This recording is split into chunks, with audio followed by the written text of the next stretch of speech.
Hello, in this video I'll be showing you how to understand invoice statuses. Within the DL Freight platform, there are 5 possible statuses for your load invoices. The first being not ready for payment.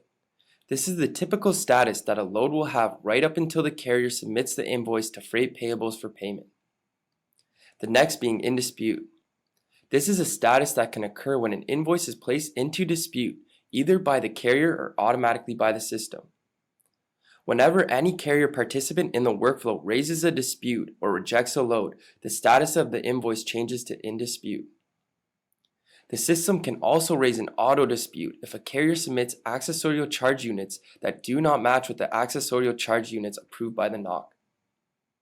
An invoice is automatically placed in dispute by the system in the event where the carrier submits an invoice and the reported accessorial charge units are greater than what the NOC has reported for the load.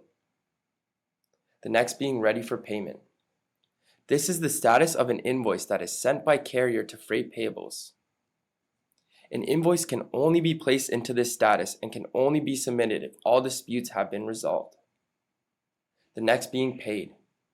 This invoice status can only be updated by Freight Payables. It is an indicator of loads that payment has been processed on the load invoice. And the last being canceled. This status is for when the organization cancels a load with a carrier.